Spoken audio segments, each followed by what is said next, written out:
Hello, I'm Deb Brown, Professor of Philosophy at the University of Queensland and a founding member of the Pacific Partnership in Critical Thinking. This partnership brings together philosophers and educators from the University of Queensland, the University of California, Los Angeles, Pepperdine University's Graduate School of Education and Psychology, and the Queensland Government Department of Education's Impact Centre, a centre specialising in the online delivery of student programs in critical and creative thinking. Critical thinking is at the forefront of educational goals nationally and internationally.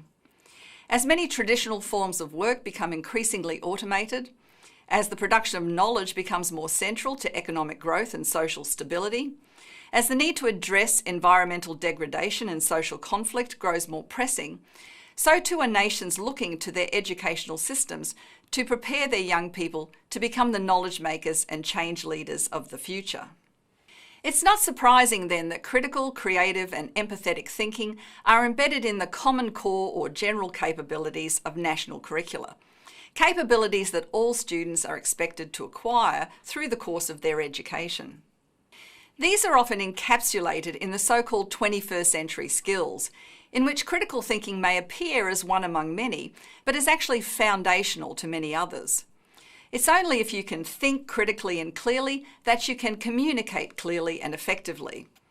By learning how to reason collaboratively, you develop better interpersonal skills and engage with others as persons rather than as things to be managed. There's no innovation or value creation process, the defining quality of entrepreneurship, that does not rely on good analytic and problem-solving skills. Despite this growing recognition of just how crucial critical thinking is, however, there has been little guidance provided to educators about how to teach critical thinking. There's also much confusion about what critical thinking is and how best to embed it in classroom practice. Do I need a philosophy degree to teach critical thinking? Is this just more content I'm supposed to deliver in an already overcrowded curriculum?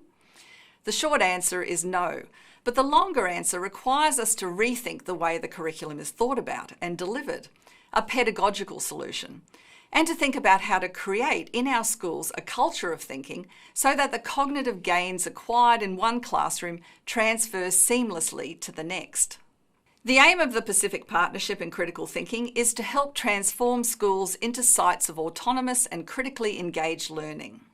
Does shifting the focus of teaching to the development of students' cognitive and metacognitive capabilities help them academically or help prepare them for the future?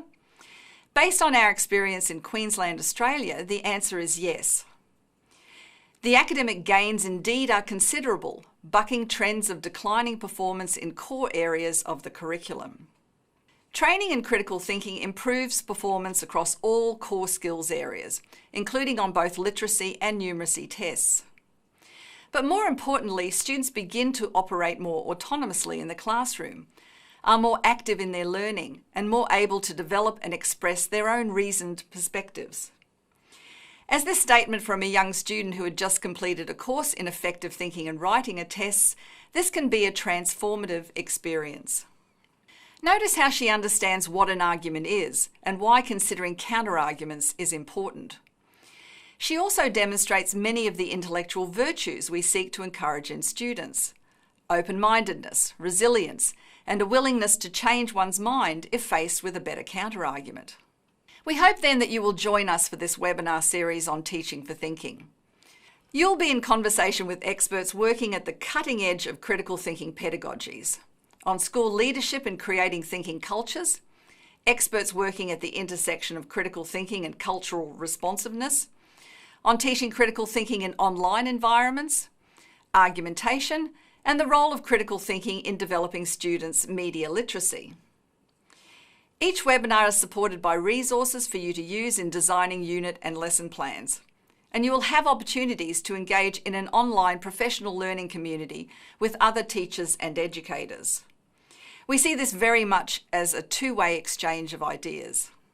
We look forward to hearing from you about your experiences and taking this journey together.